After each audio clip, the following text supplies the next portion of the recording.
उपराष्ट्रपति के ओहदे की एक गरिमा होती है। बताते चले कि उपराष्ट्रपति को हटाने की प्रक्रिया शुरू करने के लिए 14 दिन पहले उनके खिलाफ अविश्वास प्रस्ताव का नोटिस दिया जाना बेहद जरूरी होता है। उपराष्ट्रपति को पद से हटाने की प्रक्रिया राज्यसभा में ही शुरू की जा सकती है, क्योंकि वो राज्यसभा के सभापति का भी ओहदा संभाल रहे होते हैं।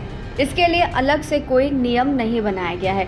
इस मामले में वही नियम लागू होते हैं जो लोकसभा के अध्यक्ष को हटाने के लिए हैं। जानकारों का कहना है कि अविश्वास प्रस्ताव लाने के लिए राज्यसभा के सभापति के खिलाफ खास आरोप तय होने चाहिए और नोटिस के 14 दिनों के बाद ही इस प्रस्ताव को राज्यसभा में लाया जा सकता है।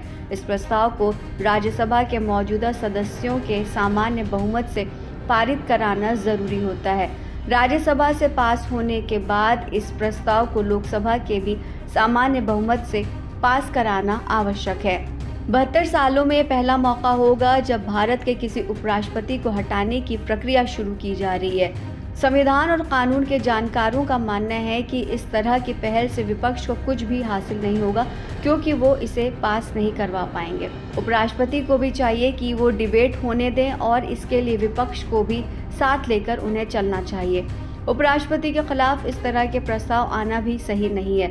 राज्यसभा के सभापति को हटाने के लिए 14 दिन पहले नोटिस देना जरूरी होता है, लेकिन संसद का सत्र 20 तारीख को ही खत्म हो रहा है। सलाहकार आगे ये कहते हैं कि राष्ट्रपति के खिलाफ महाभियोग शुरू करने के लिए संविधान का उल्लंघन करना आधार होता है, लेकिन उपराष्ट्रपति के लिए ऐसा कुछ नहीं है। उन्हें केवल सदन का भरोसा खो देने पर भी हटाया जा सकता है।